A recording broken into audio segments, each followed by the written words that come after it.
Alright, so I bought a timer, and the way these things work is you hit a button and it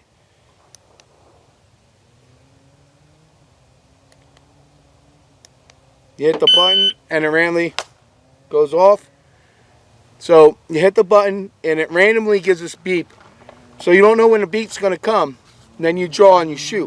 When I clapped, it stopped. So it senses the gunfire.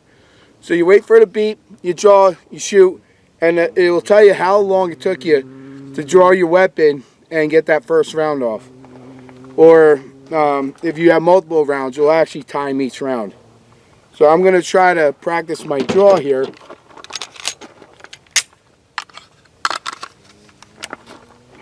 Now this is a safety holster, so I have to press the button back here to get the gun out, which gives that a little bit more time.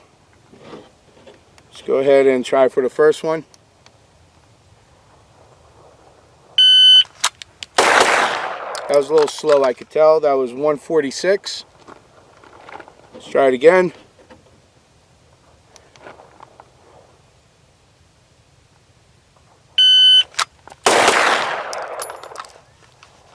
$134. Try it again.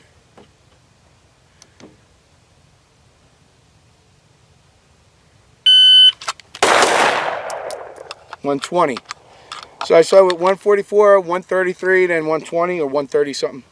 So you can get quicker every time you do it. The idea is to get on target. Now I got the targets out there. You're not going to hear the dinging because I'm not looking for a super accuracy. What I'm looking for is drawing the weapon. Here I got my sweater stuck in there. And getting draw weapon, acquisition, fire. And it happens in 1.30 seconds. Let's try it again.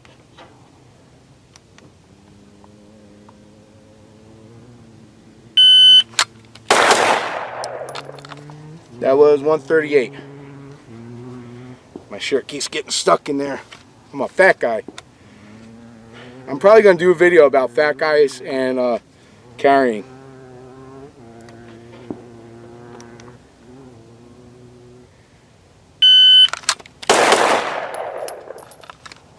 $134. At least the speed's not about holstering your weapon, right? Try it again.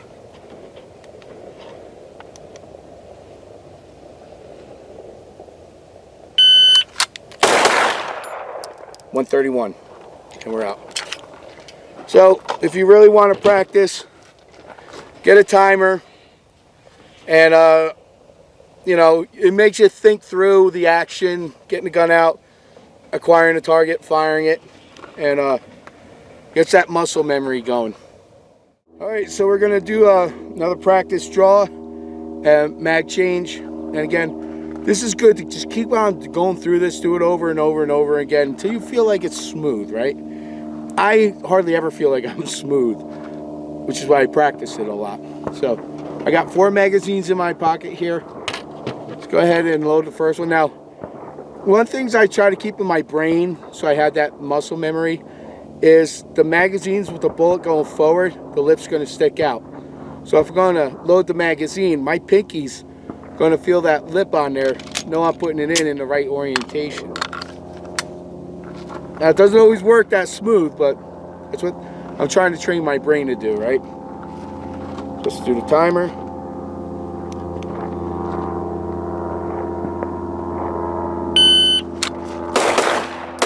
See, there's more bullets in there than I thought.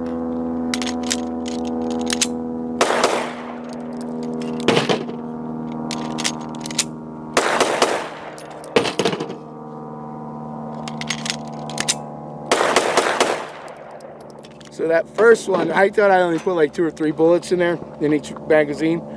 And that's what you got to prepare for. You get it? So when what you don't expect to happen happens, you can kick into mitigating any issues with that, right? So keep practicing. Fool yourself throw in a bunch of bullets in one. Even throw in a dummy round now and then, so you get a good dummy round, and it doesn't fire. And then you got to clear that and practice. You know, the rack slap and tilt, right? So usually if you get a dummy round, and this is going to be a good round, so this is not a dummy round. But the idea is that if you're going to fire, not firing, slap, rack, and that usually fixes the jam. Now, if it doesn't fix the jam, then you got to drop the magazine. But the idea is that when you hit the racking, and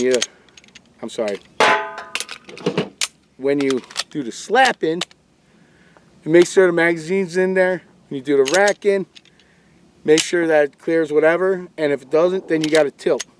So slap, rack, tilt. Slap, rack, tilt. And that will usually clear for you. So what does that look like? I'm on there. I'm trying to fire. I'm not getting anything. Slap, rack, tilt. Maybe that works. Boom. And keep doing that, and they'll all start to kind of become in your brain, and the feel of the gun, the feel of the magazines, where your pinky goes, where your finger goes, that all kind of just goes smoothly together. And don't look at putting the magazines in the magazine well. You know, kind of get used to not doing that, and make sure you do it all by feel. As you see, that one wasn't straight. And if you do it by feel, then you'll get a lot better, and it's just a lot smoother for you, you know. And this particular gun, this does not have a mag well. Some guns have mag wells.